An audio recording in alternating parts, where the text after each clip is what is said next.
Hello, craft beer friends, and welcome to Season 9, Episode 16 of Tap to Craft Podcast. I am Denny Luce, coming to you from Boise, Idaho, and my partner in craft, the dog whisperer, and my favorite Florida man, Mr. Kris McKenzie. How are you doing tonight, Kris? Well, I'm doing better if I can click the right things. There we go. I did it. Okay, I'm doing the thing. Okay, I'm doing great, Denny. It's been a long day of packing and shuffling things around in the house, but we're almost there. Oh, good. Almost there. Moving sucks. I know. Yeah, moving sucks. But the the movers come on Friday to get all the big stuff, like this desk that I'm sitting at and beds and dressers and stuff. But for the most part, we moved it all. Just some boxes and stuff like that. But it's always a pain in the butt. But try to make the best of it. But what about you? How are you doing this evening? I'm doing great. It's a long weekend for me, an extra long weekend because I took Friday off. And today's President's Day, which my company has off. So it's a 4-day weekend for me. So I feel good. I just got back from Pocatello where I visited my daughter and visited Jim Dandy Brewing and enjoyed some good beers on Friday and Saturday night. I went twice. So that's always good. And the weather, it did snow while we were there. It was really cold in Pocatello.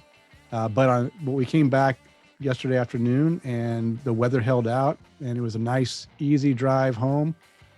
So that was a bonus. And now, I don't know if it's tonight or tomorrow, we're going to get another storm coming through or get some more snow and ice here in Boise. So we'll see how it goes. I'm ready for spring. Yeah, I bet you are. Sprung. I'm tired of the cold weather. I mean, I can handle it for a couple months, but then I'm done, right? I don't like long cold winters. But I'm doing good because I know that, Kris, you and I are going to be drinking some beer tonight. And that's always fun. But before we get on to that beer drinking, let's go ahead and let everyone new listening to Tap to Craft Podcast know what we're all about. We are an educational podcast where we want to help you, the listener, along in your craft beer journey and adventures. And you're listening to episode 224. We're recording on Monday, February 20th, 2023. And we are live on Facebook. And if you'd like to join us during our recording session, you can do that on the Monday before release at 8:30 Eastern time. And in this episode, we will be discussing our favorite breweries, beginning with the letter J. As well as doing, J Breweries, as well as doing a blind beer tasting number 3 from our buddy Jeff Seiler, who prepared blind tastings for us, our third one. We are 1-1 in guessing the beer style and actually guessing the beer. And we're also going to do a Minnesota beer tasting from our great listener, Eric Gronley out of Minnesota, and a Wisconsin beer drinking tasting segment with a beer from Bill Schlemmer, another great listener. And we will also be giving away our last FrostBuddy and retiring the FrostBuddy sponsorship. And this is going to one of our Patreon supporters. That will be coming soon in the show, as well as some great beer conversation from Kris and I. So, Kris, my mouth is dry. I need some beer. Yeah. So let's go ahead and let's start the first beer tasting for tonight, which is the beer from Jeff Seiler, number 3 in the blind tasting. I'm gonna put it in my my cool glass. Oh yeah, that's a nice glass. We'll get to check out and see how beer looks in it with that nice glass. Depends on what's in here, because once again, this is all taped up. If it's dark, it may not show up. Well, some will show up though. And because I wore a green hat, so all of my hats are at the new house. This was the only one I had today because, well, this is what I wore today while we were moving stuff. And this one's green. And for those of you that don't know, this is not just some wallpaper picture I have behind here. It's green screen. Well, because my hat is green, when I had the green color chosen, my whole face, my hat, everything was nothing but mugs of beer. So I had to flip it over And that's blue behind me, but everybody else sees the full cups of beer. So we'll have to see how this works because all the blue color in this is getting washed out. Oh yeah. So you can look at mine. It is blue. It's silver and blue foil paper. It has this thing says Lily and Jolly. Wait, does that say Holly and Jolly? Holly and Jolly. Come on, man. Lily and Jolly. Merry peace, Christmas. World peace and cheer. Holiday cheers. All kinds of cool things on here. And it says cheer. I thought it said beer, but it says cheer. You've got suds on the brain today. I know. I know. Okay. I'm with you. Well, let's open this thing up. Oh boy. It's a little darker. It is dark. Okay, so let's go ahead. I'll pour this without spilling it.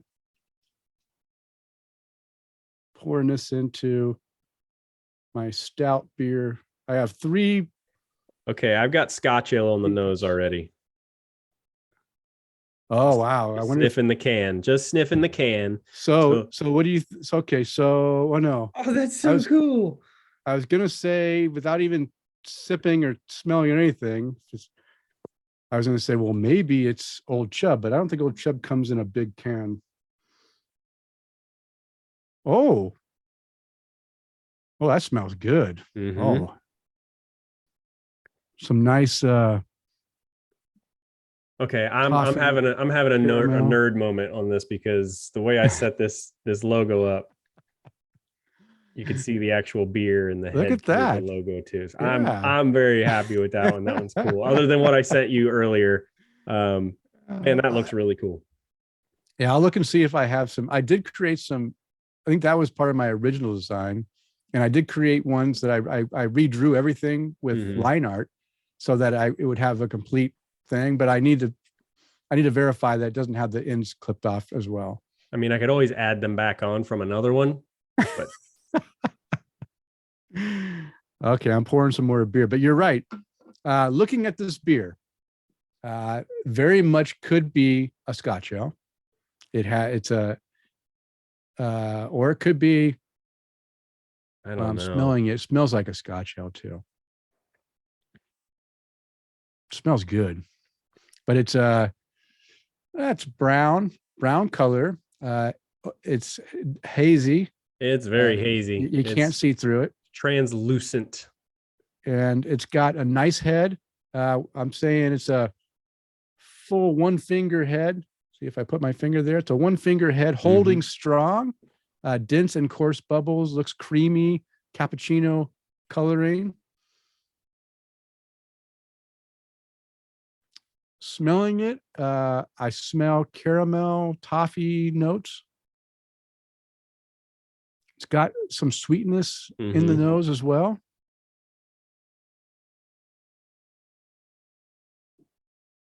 Smells great. Can we drink this now? Yeah, let's drink it.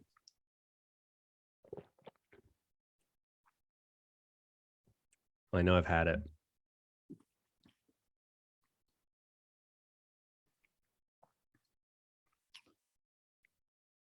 Yeah. It's got kind of that creme brulee, brown sugary. Yeah, that burnt sugar at the end. Burnt sugar. The first sip, sensed that there's some alcohol in there, but it's not like it's like too bad. But I've had this beer too.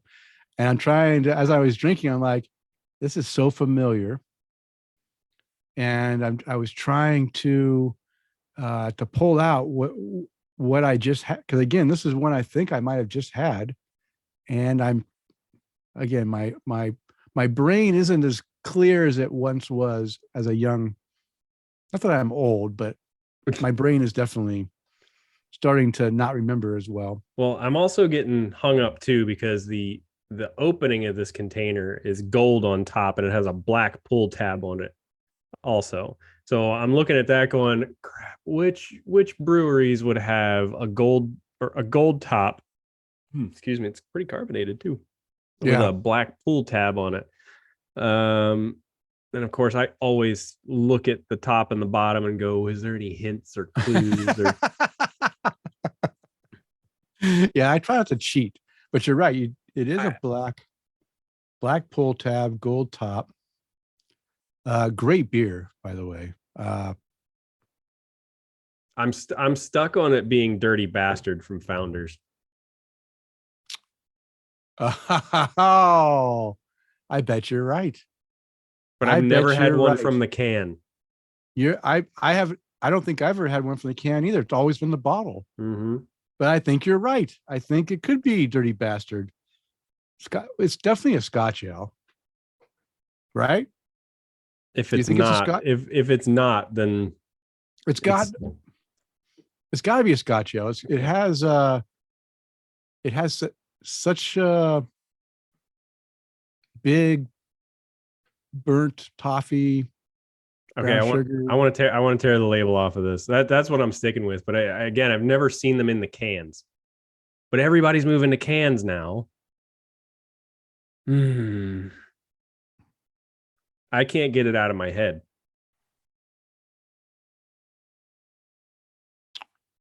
I'm trying to think of I do like this beer though. I do like the beer. This is a good beer to start with. Thank you, Jeff, for starting us off with a beer that makes me just this is look, I'm already that's the good part about us now. That's the good part about us doing beer tastings and blind tastings. Or, we get through a 16-ounce can in about 6 minutes, and we're starting the show off on the right foot. I think I'm just trying to think if they do that in 16-ounce cans or 12-ounce cans. Oh, good point. Wow. I can't think of what else it might be. Like those were the two that stuck in my head: the Old Chub, and then Dirty Bastard from Founders. I haven't had Old Chub for a while. I don't think it's this strong in. I don't remember it being this strong in the burnt, like the burnt toffee or burnt brown sugar flavor. And that's one of the ones that before we got all these beers, I wanted to do Old Chub with you on the air. I mean, it could be. It's been a while since I had Old Chub, but I don't remember. It could be Old Chub. Okay, so we're both in agreement that it's going to be a Scotch ale. It's going to be a bigger Scotch ale because it's got more flavor. Yeah. Sometimes Scotch ales can be a bit lighter in the flavor, but it's got big malty character. Like I said, when I first took that first sip, I was thinking, okay, I can tell there's some alcohol in here, but again, now I'm drinking it and it blends in so well. Just that initial shock. Well, I don't think it's anything over the top. I mean, if I had to throw a guess at it, I'm probably guessing 6 to 7-ish. Yeah, I was thinking 6.8%. Yeah, but with the sweetness in there, it kind of makes it like that first initial thing. Maybe it was just the sweetness caught me off. It was like a little bit sweet.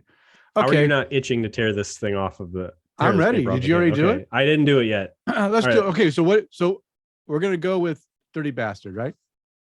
Yeah, but now that you said do they have it in 16-ounce cans? I don't know. Oh, geez. Again, my brain is so stuck on those two. I can't think of anything else. So let's just go ahead and tear this damn label. Let's go off. Dirty Bastard Scotch ale. Okay. Here we go. And once again, I cannot. Oh my God. Did we miss it? Oh yeah. By a long shot. I saw this and I knew I was wrong. Oh, is this Ommegang's? Yeah. 3 Philosophers. Oh my gosh. Wow, we were off. Quadruple. We were in the wrong country, damn it. Wow, Jeff, you got us. And I forgot how good this beer is. I haven't had this for a while either. And I've only had it in a bottle. I haven't had it in a can. So this was new to me. Wow, great beer. Nice choice, Jeff. But you know what? For a quad, That's it is an incredible quad. I forgot how good this quad is, but it it caught us off.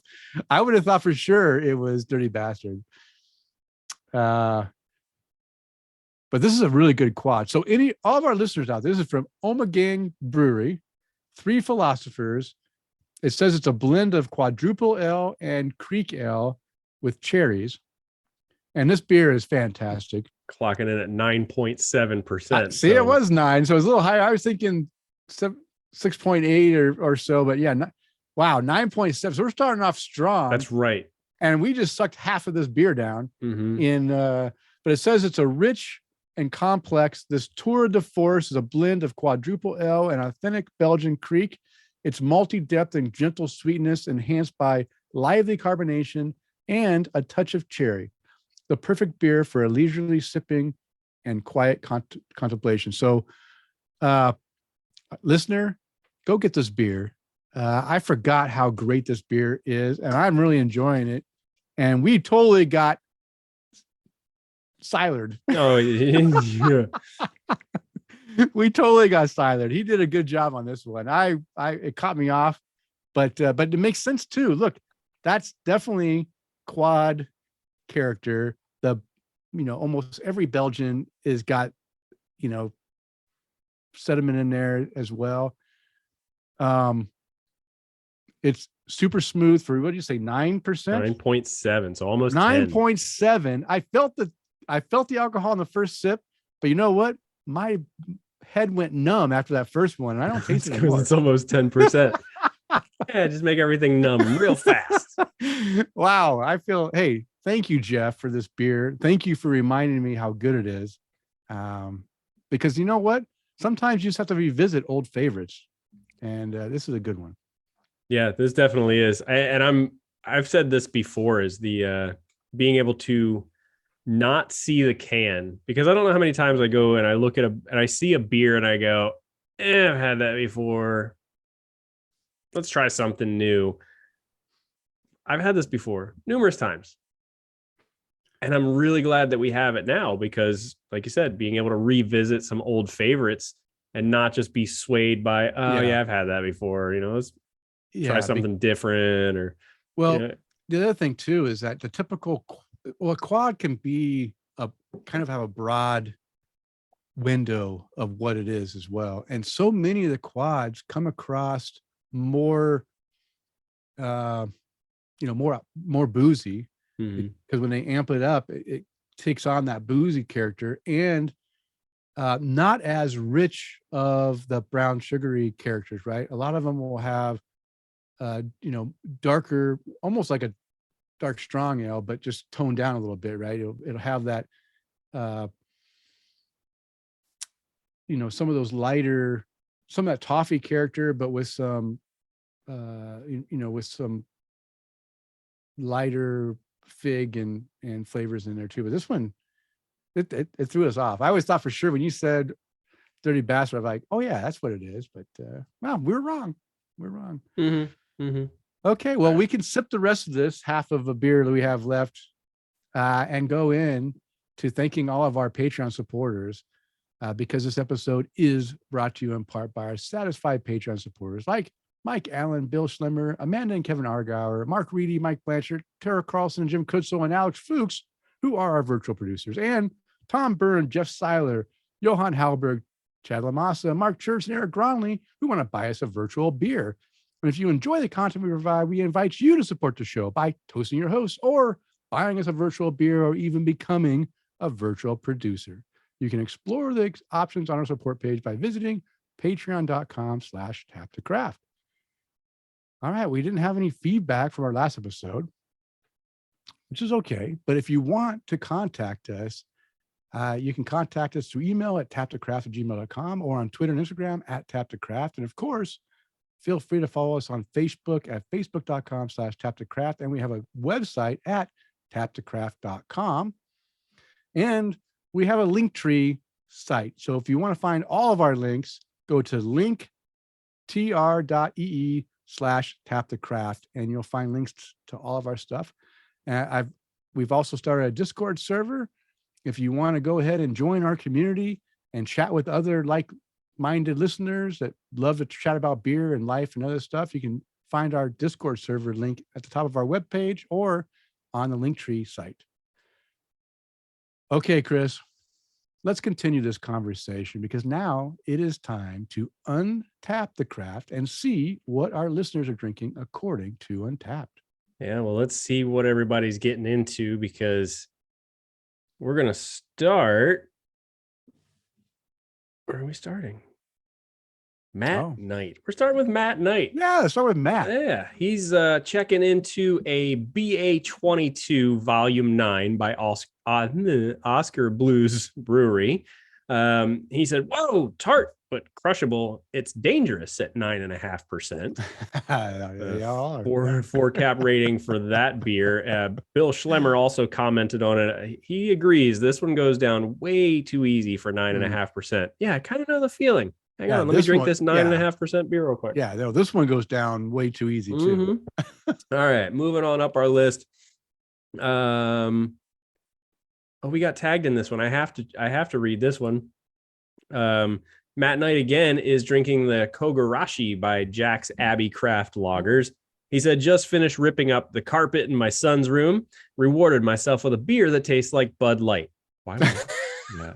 Oh, okay. He continues. Except this one has flavor and actually tastes good. To quote Bill S. Preston Esquire and Ted Theodore Logan, excellent. 4.25 caps for that beer. Great movie too. So Sarah and I watched Bill and Ted's Excellent Adventure like during Christmas time. Did you? That and Die Hard? And Die Hard too, yeah. But we hadn't seen it for a long time. And you know how when you're trying to find something to watch and you just don't know what you want to do, but you don't want anything too heavy. And we just went through and we saw it. I just clicked. I said, we're watching this. I haven't seen this for like forever. And oh man, it's still funny. It's a good one. Funny movie. Not to age drop or anything, but that was one that I enjoyed a lot when I was growing up too. So Bill Schlemmer is drinking a Mango Cart by Golden Road Brewing. He said it's refreshing, better than expected, not sweet, a good hot weather summer beer. I would agree. I almost bought a 6-pack of that today at the store. But 4 cap rating for that beer, and definitely good when it gets a little warmer. Florida Steve is drinking an Enchanted Island version 4 passion fruit, mandarin, cherry, calamansi. Not sure what that is. And honey from Humble Forager Brewery. He said, this is a surprise. Super fruity sour. Damn, drinks like juice from a juice box. Wow. Gave that one a 3.75 cap rating for that one. Humble Forager it's pretty much smoothies in a can. At least the ones that I've had from them anyway. Next on the list, Chris Elliott is drinking a Salamis Off My Back. God, I love beer names. By American Solera. He said, it's been 2 years since I've had one, and it's even better than I remember. Cheers. 4.5 cap rating for that one from Chris Elliott. Going up a little further, JC is drinking a Wookie Jack by Firestone Walker Brewing Company. He gave this one 4 caps, but no notes to go along with it. Drinking it out of his Rheingeist glass. Next on the list, Mr. Jeff Seiler. Oh, speaking of Jeff, let me drink this beer that he sent us. He's drinking a Nerd Nectar by Green Man Brewery at the Blue Ridge Beer Hub. It's on draft. Now, that's a beer name I can relate to. This is the best IPA from Green Man, and it's my current go-to hazy. 4.25 cap rating for the Nerd Nectar from Mr. Jeff Seiler. Mike Allen's doing a little drinking down at the Taco Mac, the King Cake by Pipeworks, Double Cup Purple Stuff by Pontoon, Death Ripper Volume 9 by Academia, all sitting at around 4 caps, except that King Cake at 3.25 caps. So not as good as the other ones. But Mike, you got me with the label art on this one, the Schwarz by Pontoon Brewing. It's got otters on it, but dressed up like Spaceballs. Pontoon has some really good label art. 4.25 caps for that beer. David Martin is drinking a Verano Pink Lager by Prison Pals Brewing Company. That's a hell of a brewery name. Prison Pals. Prison Pals? Yeah, 3.75 caps for that one. And almost, but didn't, missing his check-in streak. Oh. Mr. Chad Lamassa is drinking a Fluffer Nutter Toasty by Crooked Crab Brewing Company. There's another brewery with some pretty awesome label art. Late check-in on my birthday eve. Oh. Excuse me. Peanut butter and marshmallow and some chocolate. This would be great around a campfire, roasting even more marshmallows. Plus, more fun can art. Give you a little toast there, buddy. 5 cap rating for that beer from Chad. And apparently the goat has been unleashed for 2023, according to Mr. Matt Knight. He's drinking a Genesee Springbok by Genesee Brewing Company, and he gave this one 4.25 caps. That was his notes. The goat has been unleashed for 2023. The Maibach? What was the style again? Genesee Springbok. So Springbok. I thought the single. The red grapefruit Kolsch or whatever one is. That was the goat from 2021. Okay. Yeah. But that is what everybody's drinking. Actually, let me refresh just to make sure. Okay. That's what everybody's drinking, Denny. Well, happy birthday eve to Chad Lamassa. May you forever be 29. Oh, wait. I guess men, we don't care if we age, right? No, I mean, at least I don't know about everybody else. I'd be curious to know what everybody else is drinking out there that is on with us on our on our live feed. What's in the glasses, everybody? Leave us a message down in the comments. It's got a goat on the can art. That's why it's a goat. Yeah. So leave us. It's because it's the Bach. All Bachs have a goat on it. That's the mascot of the Bach brand style. I mean, if you say so. It is. It is. Look at any Bach in Germany. It has a goat on it. You ever make a comment that you're just so confident about? I'm confident that a goat is the Bach mascot. That even if you were just so full of shit, you'd be like, Denny knows what he's talking about. Go look it up. I will. I know what I'm talking about. Okay. All right. Well, some great beers, everyone. And yeah, now we're talking about goats. But hey, let's stop talking about goats. And yes, let's go in finally after 3 episodes. Let's go and talk about our Beer Speak 101, which is where we.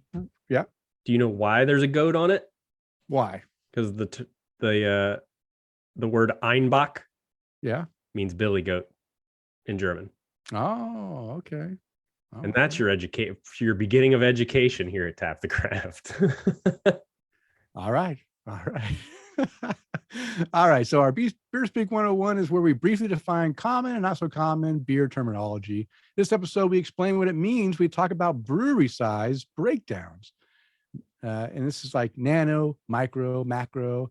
And this is requested by one of our great listeners, Mr. Chad Lamassa, whose birthday is tomorrow. We did this just for you, Chad. I'm just going to keep reminding you of this. Really did. But yeah, I meant to talk about this 3 episodes ago or 4 episodes ago. I can't remember, but we kept having shows that kept going a little bit long. We had a couple guests and just didn't make it through. But hey, it's finally here. And let's talk about brewery size.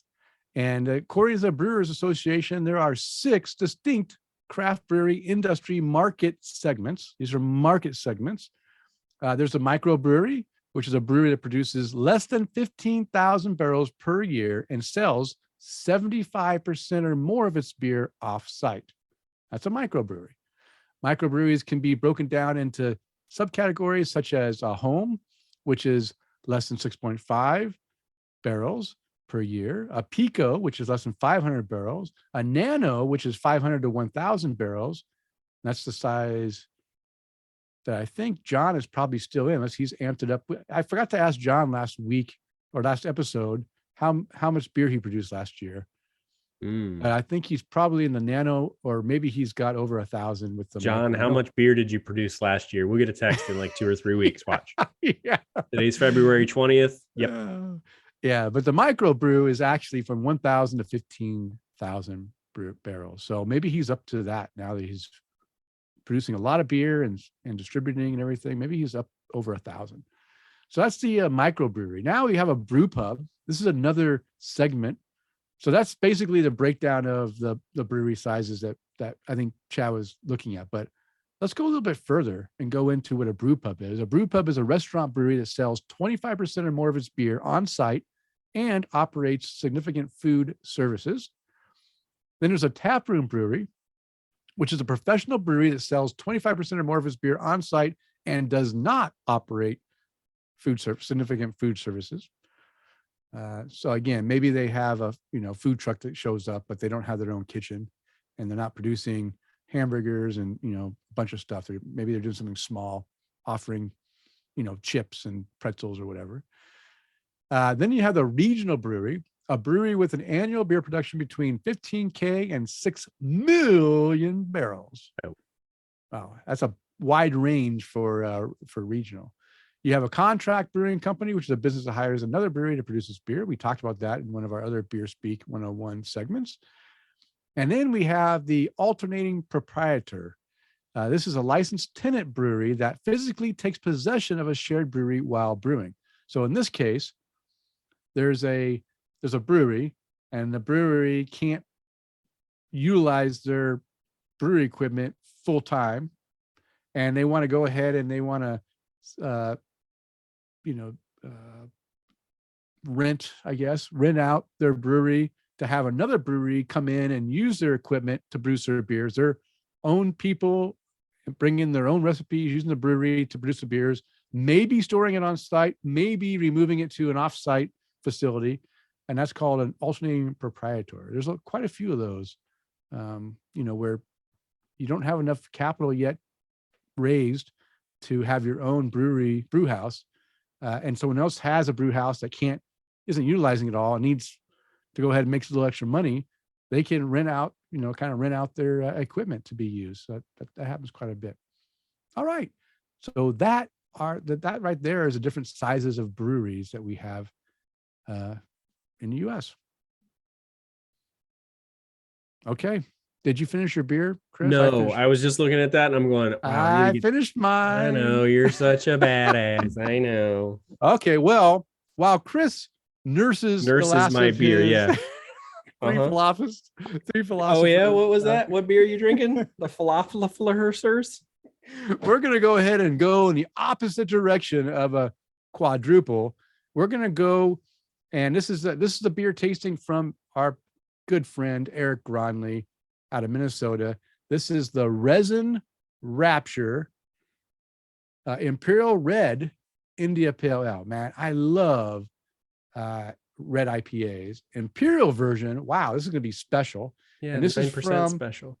Lupulin Brewing.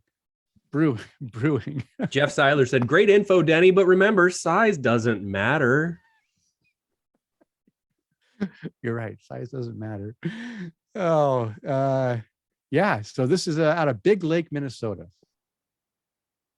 I like this artwork too. I do too. I like the background image with that hop in the front. It's really kind nice. Of viney and woodsy. This is the hop. This is that background image is what I used to do in high school. I used to draw stuff like this, and back then I kind of thought maybe I had an artistic side of me, which I do. I just am not very good at it, but I used to do stuff like this. So it kind of reminds me of stuff that I would draw when I did my art classes in high school. Okay. So let's talk about this beer a little bit. Well, again, I'm waiting for Kris to finish his. This is you know what? We're stepping down ABV a little bit. We don't want to get wasted on the show. So we're going down from 9.7 to 9%. Oh, this would be a crushable one, huh? We're stepping down our beer intake. We don't want to get too wasted. This is 100 IBUs. And give a little hint of the rating here. It's 3.83 average rating with over 1,500 ratings on Untapped. So this is something to look forward to. Some decent rating here. I'm going to go ahead and bust out. I've got my IPA B cup. You know what? I've got one B cup left. What do you, I mean, like total, you need to buy more B cups or what? Yeah. Oh my gosh. You go through B cups like crazy. I still have all my B cups. I've got 8 B cups, and I have some more behind me that I haven't opened yet because you've just stocked up. Yeah. Well, I have the Funk glasses.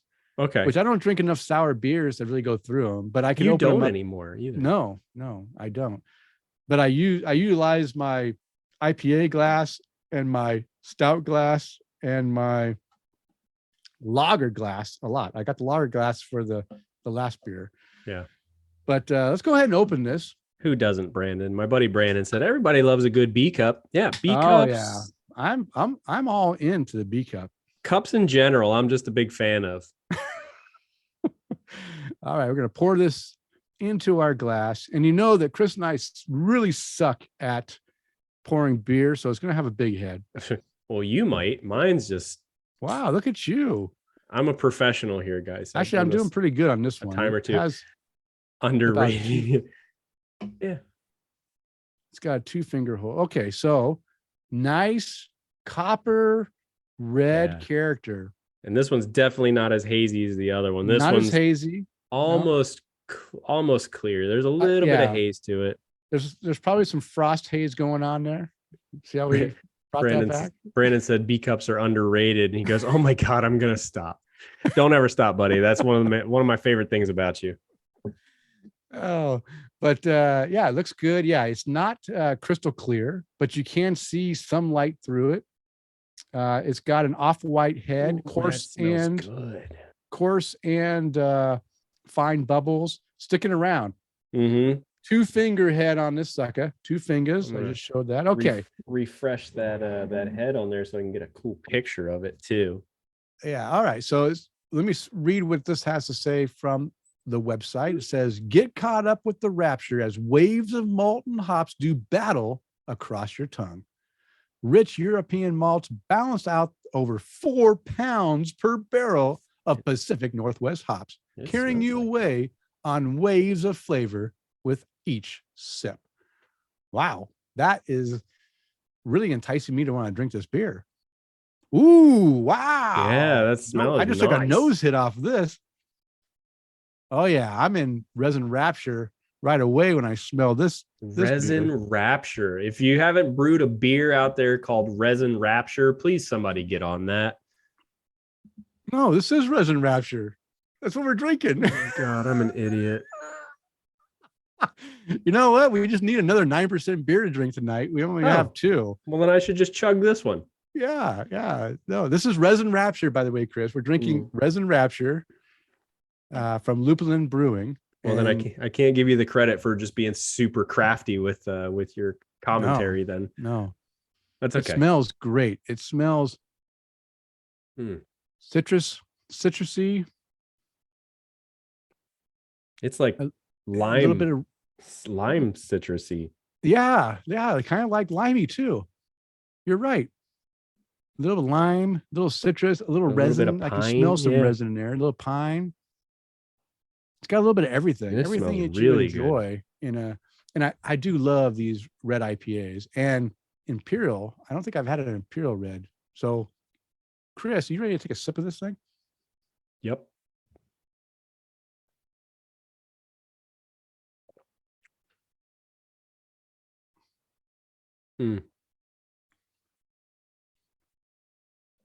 That's nice.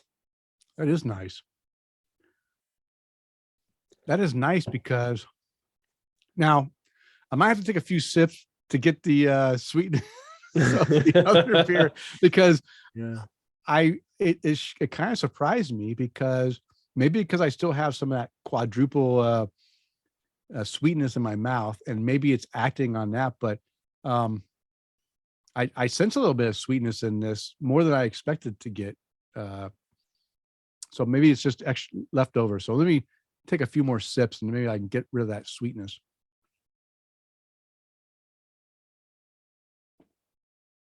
No, there's definitely some sweetness to this one. I don't think you've got any kind of lingering from your previous one. There is, yeah, you're right. There is a little sweetness. I just switched it around my mouth to make sure I got it all over every taste bud I have in there. It's got a really nice bitter finish. Straight up grapefruit peel rind finish on there. I like that. I like that finish. It does have some sweetness right in the mid. So it's interesting. We take a sip and you get that citrus and piney hop character, like right in the front, goes into a little bit of sweetness in there, finishes off with like a peel, like a grapefruit rind bitterness in the finish. Pithiness. Yes, a pithy bitterness. Very enjoyable. Go ahead, Kris. Let me know what you taste in yours. Gotta take another sip. Mm-hmm. It is resinous too. The resinous comes across, especially right in the sides of your mouth as you're drinking, and it really lets you know that, wow, there's some bitterness in here, and it's which is good. If it's called Resin Rapture, I want to have some resinous character in there. But and that was the thing that as you were kind of motioning with your hands, for those of you that are on live with us, you can see what we're doing here. But it was kind of interesting the way that, yeah, it's still like super bitter on the outside of my tongue. And then, well, I had a rapture of resin wash over the rest of my palate. That's right. And it's still kind of lingering towards the back of my palate too.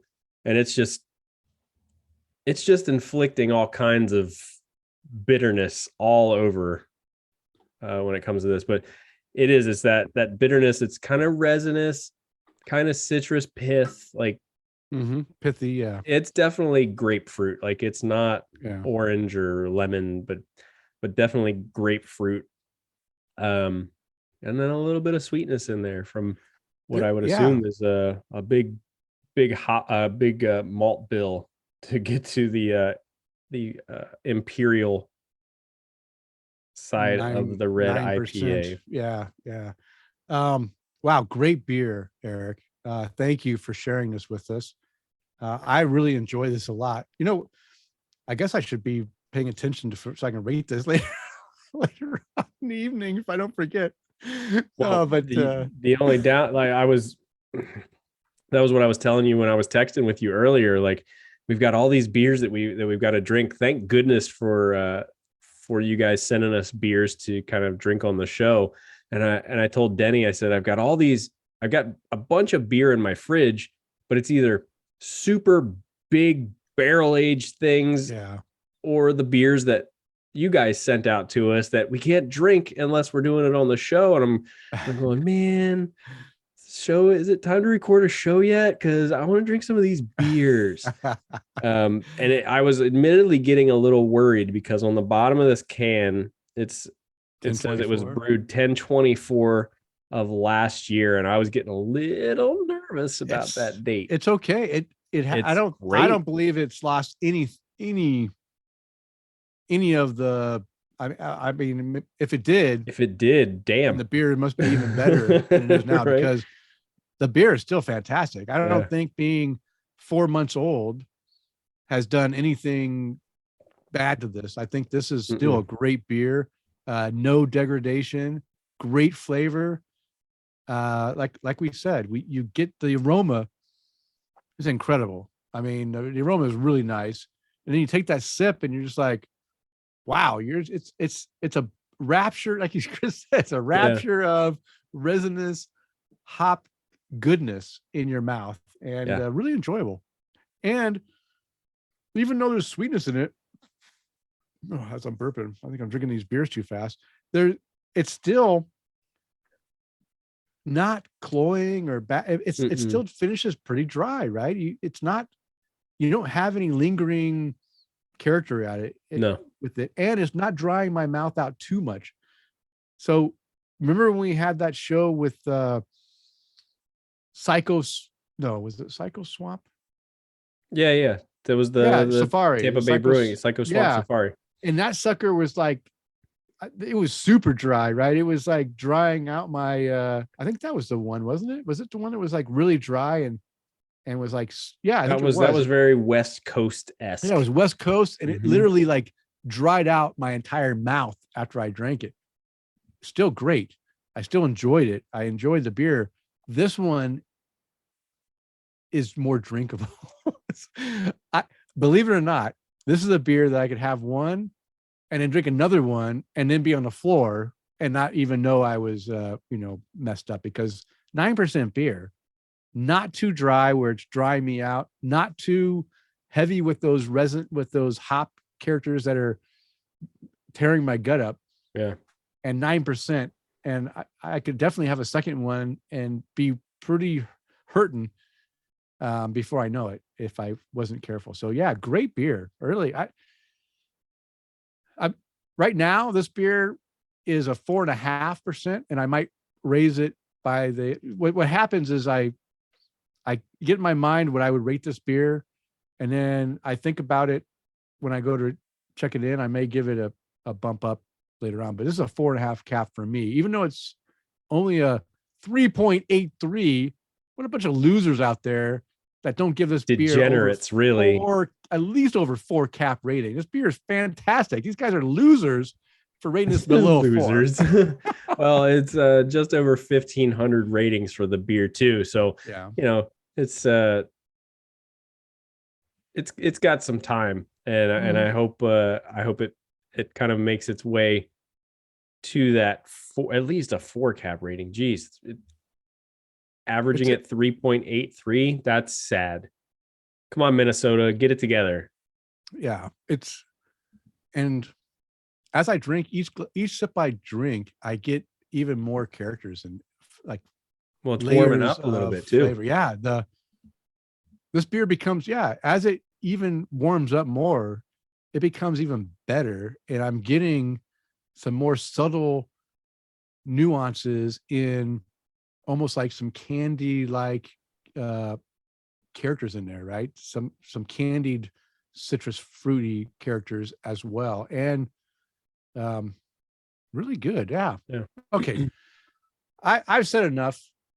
This was at least a 4.5 cap. Maybe I'll make it a 5 later on, but 4.5 cap rating for me. Let's see what Eric had to say. He says, this lived up to my built up idea of what it was. This was one of Lupulin's original beers, but had retired 4 years ago before he tried it, and they brought it back. It's an old school throwback that was rich and malty, solid pine and hop, subtle grapefruit. I hope it held up. This was the beer that made me want to ship it. This was the beer that made me want to ship it out to you. Yeah.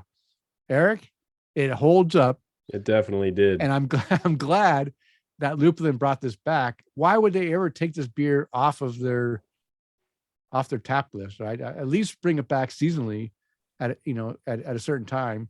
It's a great beer. Maybe it's too expensive to produce. Maybe that's why they got rid of it, but great beer. Love it. Thank you. Okay, Kris, let's move on. I lost track of the time. We're at an hour or almost 50 minutes. Okay, we're doing okay. Let's give away a FrostBuddy. Are you ready to give away a FrostBuddy? As soon as I can find out where my share screen button went. Absolutely. Okay, no problem. So we're giving away our last FrostBuddy, and it's going to one of our 13 Patreon supporters. Thank you, everyone who supports us on Patreon. We appreciate you. And if you've already won a FrostBuddy, guess what? If you're a Patreon supporter, you might win a second one. And if you want to give it away to someone else, let me know, and we'll spin the wheel again and give it away to someone else if you already have one and don't want to take ownership of a second one. So, Kris, are you ready to spin this wheel? I am. Now, I'll give you fair warning. I don't know how loud this music's going to be, so. Okay. If it's too loud, but here we go.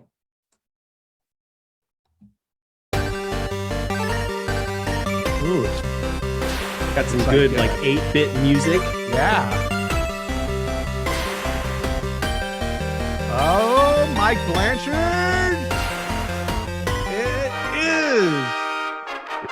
It's my buddy Mike Blanchard,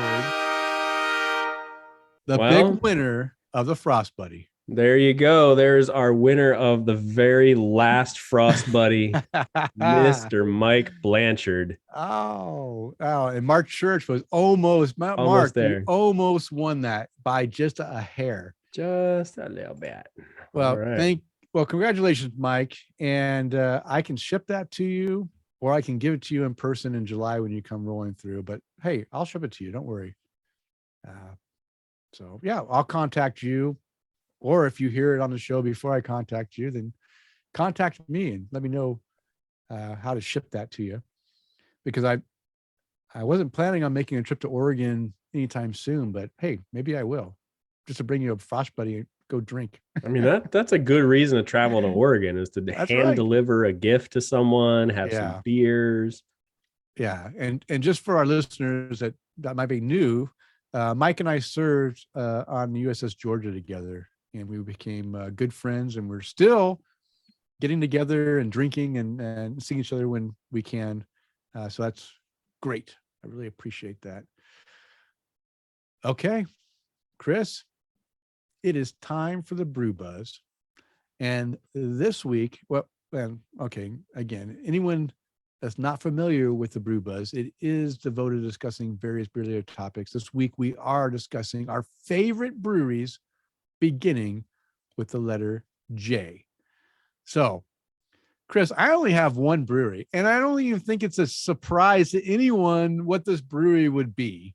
As soon as you texted me this earlier today, I went, I know what Denny's talking about later. Oh, but I'll go first. I don't have a lot to say because basically, listen to any episode of Tap to Craft and you'll hear what my favorite brewery is. And we did do an interview with them on episode 146. And this is Jim Dandy Brewing out of Pocatello, Idaho. I have had 72 good Lord of their 97 released beers. Yes. And I don't even live in Pocatello. They're 250 miles away from me. And I still have had 75% of the beers that they've put out. So that just goes to show you that I'm a big fan of Jim Dandy. And I didn't go through and find out what my average rating of their beers is, but I'm going to guess my average rating of those 72 beers is probably 4.35, maybe higher. I absolutely love the beers that Jim Dandy Brewing puts out. Now, I looked up there. I can see what their average rating on Untappd is for all their beers that have been rated, and their average rating is 3.92. So still almost a 4 for 97 beers is saying impressive. A lot. That's impressive. Yeah. So just keep that in mind. These guys aren't messing around. And for me, not only is this my favorite J brewery, it's my favorite Idaho brewery. And to me, they make the best beer in Idaho, and they only serve it in Pocatello, small town of Pocatello. So if you're driving through Pocatello, you owe it to yourself to stop by and try their beer and grab some takeaways and take it back. So yeah, I mentioned that we did interview the owners, Davis and Haley Gove, on episode 146. That was the February of 2020 episode. That was exactly almost to the day. 3 years ago. I mean, they're only 2,500 miles from me, and I've had at least 3 of their beers. I mean, get it together, guys. That's true. They are nestled in the heart of the historic Iron Triangle District, serving fresh, award-winning, Northwest-inspired ales and lagers, 10 rotating handcraft beers on tap with award-winning food truck serving 7 days a week. They actually have one food truck that's there 6 days a week, and another truck that comes in for Sunday brunch. And they do have great food at that. It's a family-friendly and community-focused brewery inspired to make the highest quality craft beer for you to enjoy. And that is no lie at all. They did open in July 4th of 2018. And as far as I'm concerned, they do serve the best beer in Idaho. Yeah, if you guys are in Pocatello, you can find them at 305 East Lander Street in Pocatello. So I just got back from Pocatello, and we were driving there, and my lovely wife, Sarah, says, "Hey, I think we should go to Jim Dandy on, tonight and tomorrow night." I said, "Really?" So yeah, why not? I was like, "All right." And we did. The last couple times we've been down there, we've gone both nights that we've been in town. We've gone to Jim Dandy, and I just love it. I'll go in and I'll taste the new beers I haven't had, and then I'll come back the next day and I'll drink pints. Like when I say taste, my taste are 10-ounce pours, which they do have 10-ounce pours. They have, I don't know if they do flights. They might do flights. I can't remember if they do flights. I don't order flights. I just order 10-ounce pours or 16-ounce pours.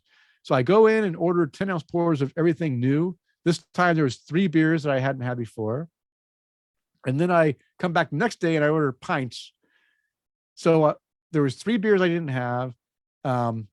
I came back the next day. There was 1 beer that I had 2 pints of, and then I had 2 other pints of stuff as well. And I'll talk about that beer on a new and noteworthy. But yeah, they make some great beer of all kinds of styles, and that's my favorite J Brewery.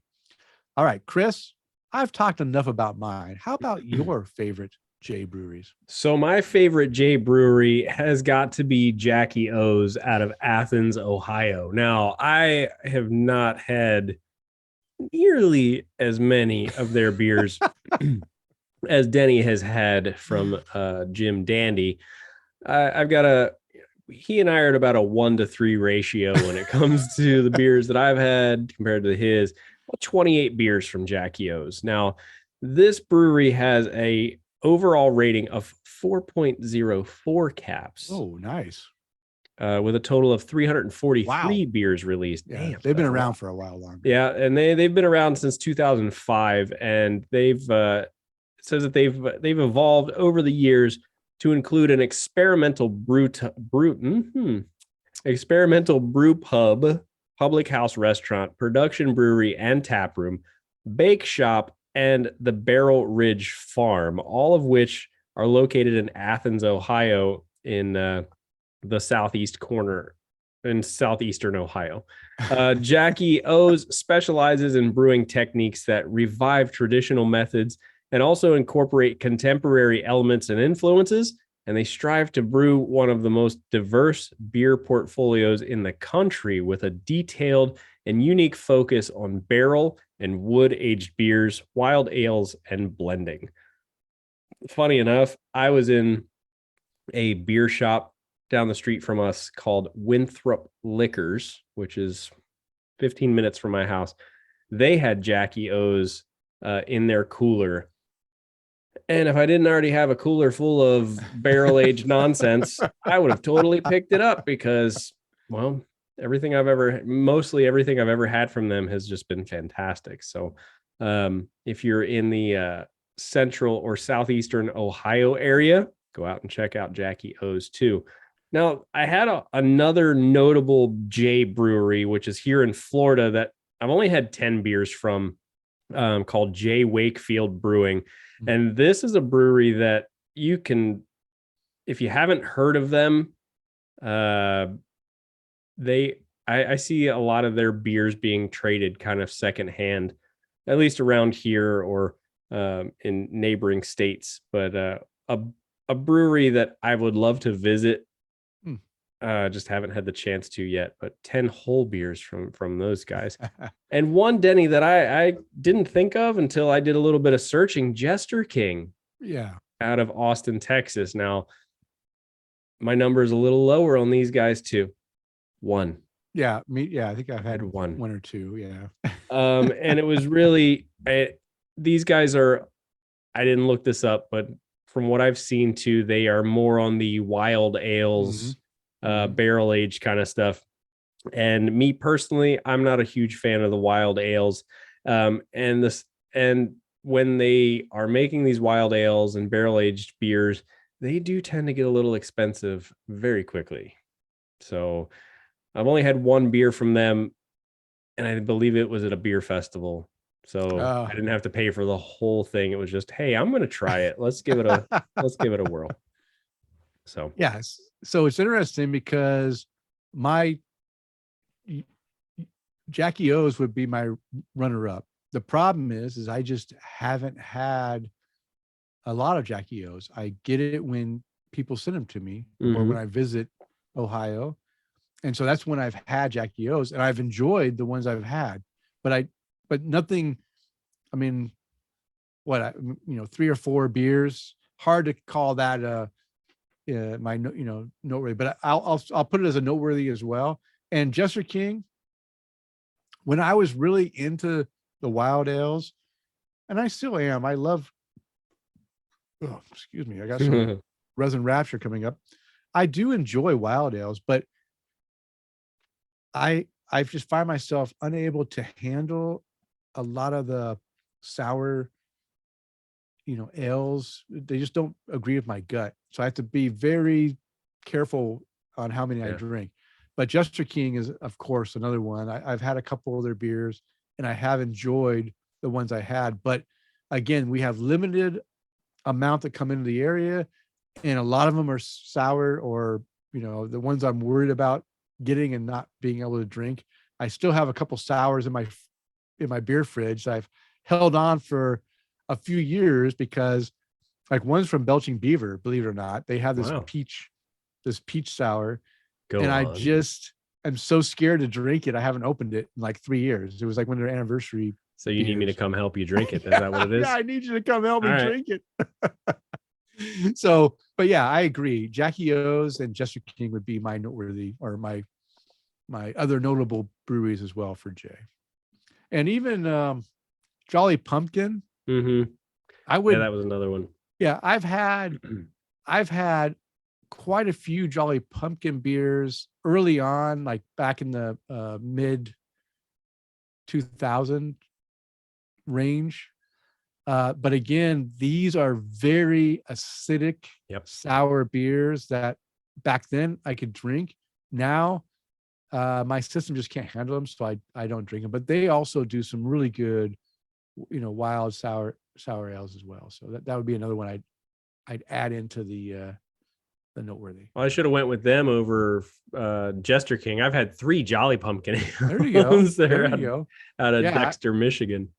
Yeah, I have a few of their bottles here in my right up in this area, but they're buried behind other ones. But yeah, Jolly Pumpkin does. Now, the problem with Jolly Pumpkin, now maybe they've changed over the years, but one thing is they were very acidic, right? They didn't do the kettle souring stuff, right? They did the real adding those bugs into the beer, and those beers were like really acidic and soured, right? They're strong. You have to have the stamina to be able to handle and they were serving those things in 25-ounce bottles too, right? Oh my gosh, that's a lot of beer to drink. It's giving me indigestion just thinking about it. Yeah. But hey, that is our brew buzz for this episode. All right, Kris, we're doing great on time. I'm not doing great on beer though. Well, I've got this much left, so you have until I finish my new and noteworthy to finish, so we can finish this last beer. Okay. Can you do it? I can. Okay. All right. It's time for our new and noteworthy beers. And sadly enough, Kris didn't drink any beer. I had 0. I had plenty of beer. Well, I don't know if I had plenty of beers. But it's all been repeats. So no new and noteworthy beers for me. I'm glad that our listeners really enjoy making us slur our words by providing us with these big beers. Hey, more power to you. You want to see Kris and I get wasted on air? Send us beer. That's a great idea, Denny. Yeah, send us big beers. We'll drink them while we're trying to record the show and see what kind of shenanigans we can get into. Oh, okay. So let me go ahead and do my new and noteworthy. And I drank a lot of beer.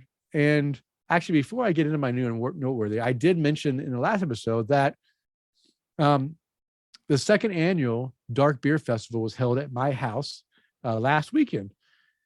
And it was a good turnout. And we didn't drink as much beer as I had available because it's big beer. And I had a big crowd and we were trying to serve up, enough for everyone. And I still have some beers left I need to drink. But we did have some great beers that I won't talk about necessarily on this new noteworthy, but it was a good turnout, and just want to let everyone know that, hey, I could put on a pretty decent beer festival for free entry. Free entry, yeah. Just make your way to Boise, Idaho. Yes. And then just send Denny a message. Find me. Okay. For 20 All right. bucks, I'll give you this address. All right. So the first beer, this is one of the ones I did not serve at the beer festival. This is from DESTIHL Brewery. And this is their Dosvidanya Bourbon Barrel 2022 Russian Imperial Stout. Come on, say it right. Putin's listening. It's Dosvidanya. Dosvidanya. Thank you, Kris. And this is a Russian Imperial Stout. Everyone knows how much I love Russian Imperial Stout. Good. This is a beer, one of two beers that I got for Valentine's Day from my lovely wife, Sarah. She got me two beers. And guess what? They're both on the new noteworthy. And they're both from the same. Oh, that's a nice Valentine's Day gift. And one I shared with the whole group, and one I drank by myself on Valentine's Day. This is the Valentine's Day beer I drank. And she gave it to me early because she's wanted me to be able to enjoy the beers before Valentine's Day. But I drank this one on Valentine's Day. And it says, another Valentine's Day beer from my wife, 14.6% ABV. So I think she's trying to take advantage of me. Aroma of chocolate and bourbon. Fingers crossed. Flavor has initial chocolate and bourbon followed by vanilla and molasses. Not too boozy, just right mouthfeel and body too. 5 out of 5 cap rating. This beer is incredible. And I loved it, and I gave it a 5 cap rating. Okay, next beer. Let me drill down till I find it. It is DESTIHL Brewery. How do you say it again? Dosvidanya. Dosvidanya Rye Barrel 2022 Russian Imperial Stout. And this one I did share with my friends at the second annual Dark Beer Festival at the Luce household. Aroma is amazing. Light whiskey over chocolate, asking for you to take a sip. Rye whiskey, spiciness mixed with chocolate. Rich and layered flavors. For 13.6%, this beer does not have the heat, only the slight sense of alcohol. And it was an early V-Day gift from my wife. 5 out of 5 cap rating. 2 5 cap rating beers from the same batch, but aged in different barrels. Now, these beers aren't cheap, right? I think these are like $10 a 16-ounce can, but well worth it. And because it was a gift, I can't complain because my wife loves me and she hooked me up with with some good beer. So if you guys can get these DESTIHL beers in your area, grab them before they're gone because they're fantastic. Okay. And the last beer I'll talk about, because I don't want to carry on too long, is from Jim Dandy Brewing. I had to have one Jim Dandy beer on here. This is their SnowBird. It's a wheat pale ale with Centennial and Citra hops, and it is incredible. I had a 10-ounce pour on the first day and 2 16-ounce pours the second day. If that tells you anything, it tells you this beer was fantastic if I had 2 pints the next day. Oh, yeah. Orange jelly candy on the nose. Flavor is candied orange and peaches. Easy drinking and delicious. 4.5 cap rating. Yeah, that pretty much summarizes it. It's a beer that is fantastic. And yeah, I enjoyed it. Okay, well, you know what? Let me take my last sip of beer before we get Oh, into I beat you this time. Awesome. I was talking. I can't talk and drink at the same No, time. I don't want your excuses, Luce. Drink your beer.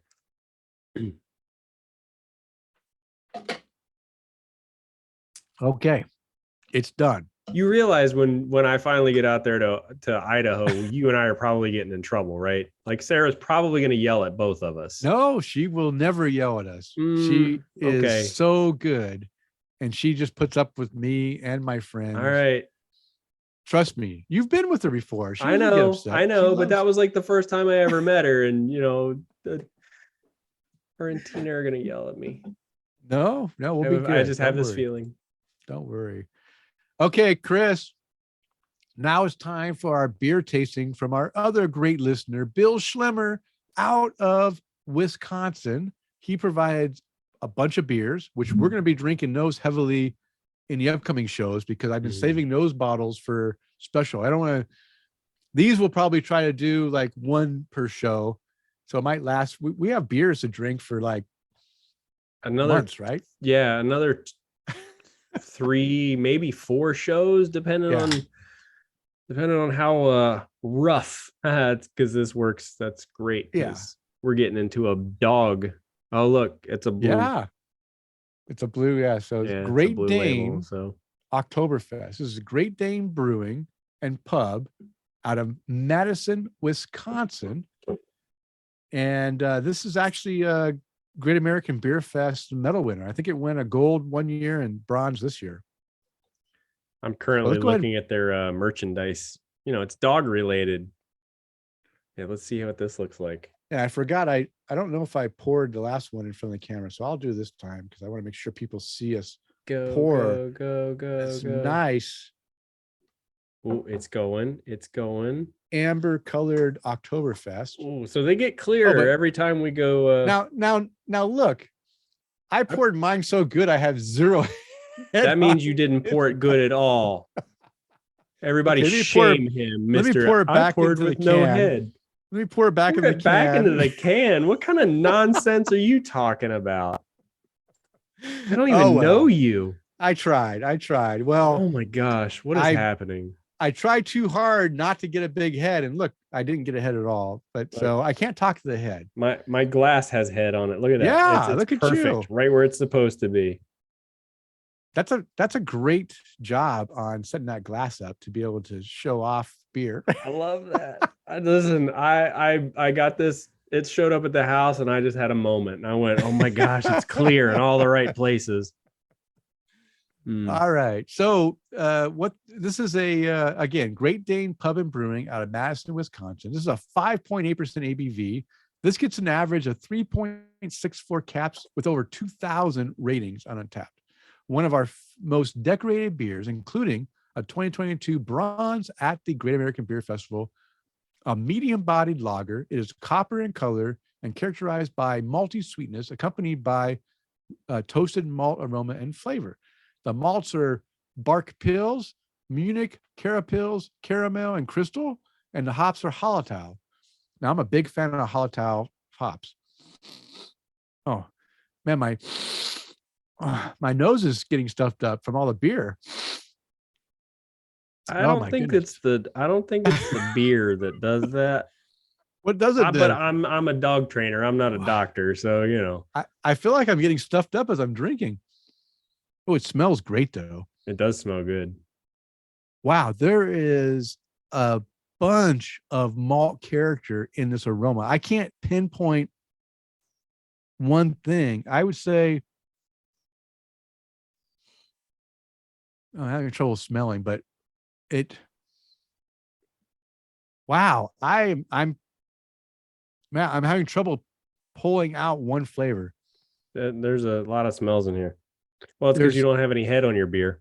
Yeah, there's cereal character, like cracker What'd malt you call me? cereal. You cracker malt. Cracker malt. It's got like a corny. Again, I know there's no corn in here, but it almost has like a corny aroma too in there. Again, just what I'm smelling. No, it's definitely crackery. graham cracker, I guess. Maybe it's not corn. It's graham cracker. I can't. It's Tell. graham I have to drink it crackery. first. The graham cracker kind of gives me the hint of like cream corn, but I think it's graham cracker is what I'm smelling. It smells good though. Man, it really, really smells good. It does. What's the head look like? Well, Is it white? If you would have poured it appropriately. Oh, it is white. Yeah. It's off white. It's a little off white. You know, we're shooting in HD here. We're, you know, 4K really, if you want to get particular. Wow, 4K. Okay, I'm saying I've changed my. So I'm going to characterize this as graham cracker. What do you think? What do you smell? Graham cracker, or you smell something different? I keep sticking my nose in it, and I'm trying to smell it, and it's there's definitely some graininess into yeah, in there, grainy. Yeah, it definitely smells grainy. I know that I see that corn flavor that that smell, like that corn smell that you're talking about. Yeah, it kind of reminds me of corn, but then I start like, but it's like bread crust. But bread crust, yeah, bread crust or graham cracker. Come on, it's like graham cracker too, right? I'm not meeting you on that one. You don't get the graham cracker? No, it's not sweet enough smelling. Okay. At least we not differ to me. on that. I'm saying graham cracker, bread crust character, but it smells great. I mean, come on, the aroma will win an award alone, I think. I don't know about the rest of our listeners, but I don't know if you guys have beers where you will just sit and smell them as you drink them. Like you have to take a few sniffs of it first and then have a few drinks. This is one of those beers that I want to smell it as I'm drinking it. Yeah, no, it smells good though. It's welcoming. It's like I want to sit by the fireplace and sip this, or by a campfire. Let's take a sip, Kris.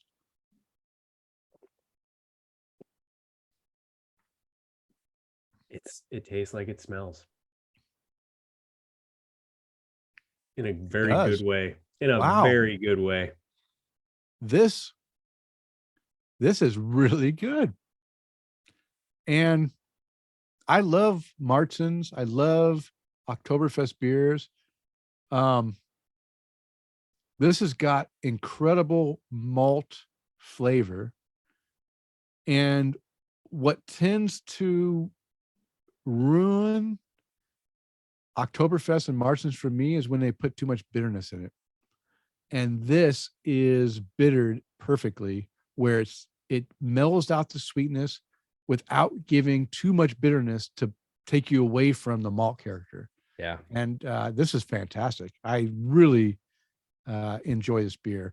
And it said it's kind of copper character. I'm saying amber, a dark amber copper character. Really good. Yeah.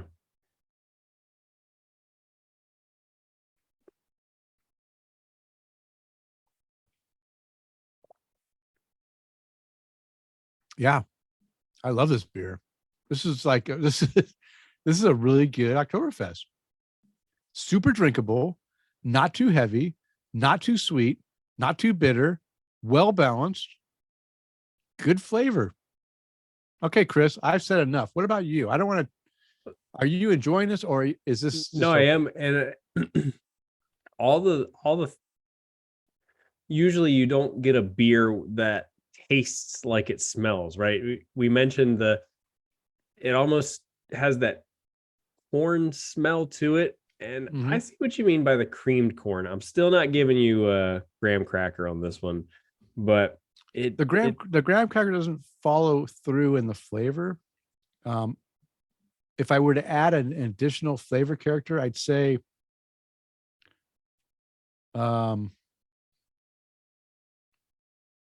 I get a little tea character in here as well. Maybe some Great Royal tea. I get a little bit of Great Royal tea. And maybe it's the mixture of the hops with the malt character gives me that feeling of Earl Grey. I don't mind tea flavors in my beer. No, I don't either.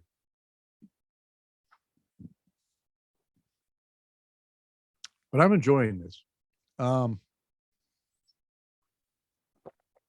If I were to rate this right now, I've had a lot of Oktoberfest beers, so it makes it hard for me to rate this among all the Oktoberfest I've had. I'm going to say for me a 4.25. This is an Oktoberfest that if you gave this to me in a liter glass, I drink 3 liters of it. For me, easy drinking, not heavy, no off like flavors that or any kind of character that would make it where it wasn't easy to drink. And I probably get wasted off of this beer. It's only 5.8%. Yeah. But yeah, I could, and trust me, my buddy Corey and I have gone to Oktoberfest with liter mugs and drank 3 to 4 of those on an empty stomach and regretted it. This would be one of those beers that would be in that liter and I wouldn't regret it. And I love the label on it too. And I'm going to hold it up to the screen, but everything in blue is going to wash out in the back. But I love the label on it too, just because it's got that woodsy scene. There's the horses with the dogs chasing the deer. So it's kind of a hunting scene on it too. It's basically just a mirror image on it. So, but it's super simple, but it really works out as a very, even all the words are in blue. But for what it is, there's a feeling that kind of goes along when we start getting into Oktoberfest beers, even here in Florida, where you get into that, you start feeling that fall. You start getting a little bit of crispness in the air. You get you start to see the leaves falling. Yeah. Everybody's wearing their hoodies and jeans and sitting by the bonfire kind of thing. And this is one of those beers that I would grab to sit by a bonfire if, it wasn't 85 degrees in the middle of October here. But yeah, really good. A lot of wonderful flavors in it, just flavors and aromas too. In the flavor, Denny, I would give you graham cracker, a little sweet grain, but still not on the smell. I'm still getting a lot more of the that kind of corn bread crust smell on it. But man, I love this. Yeah, no, it's great, and I'm grateful that we got to try it from a brewery I never heard of. And I'm super excited because it's dog related. I'm looking at their t-shirts right now going, I should get one. And I have to admit, when I was a kid, I read some books on, some fiction books with Great Danes in it, because the Great Danes is a powerful dog. And the book was called, I don't know if the book is called Thor, but the dog's name was Thor, which is a name that a Great Dane would have, is Thor. Funny enough, I trained a Thor a couple of weeks ago, and he was 180 pounds. Yeah. He was gigantic. So I do have a little connection with this, and man, what a great beer. And regardless of whether or not Kris and I agree on stuff, we agree it's a great beer. And I love the flavors in this, and man, it's a perfect Oktoberfest. Like I said, I'll give my final rating when I rate it on Untappd, but it's at least a 4.25. Again, I'm shocked that this is a 3.64 beer with 2,000 ratings. This beer is fantastic. There's nothing wrong with this beer. People are just stupid. We're just picking on everybody today. I'm picking on them because how can somebody diss a beer?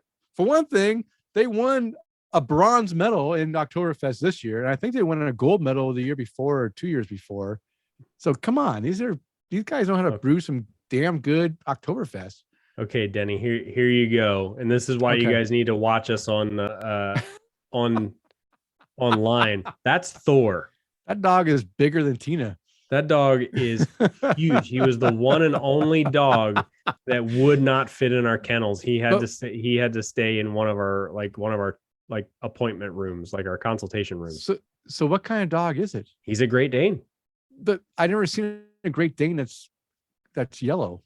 He is gigantic. Is he a lab Great Dane mix? Nope.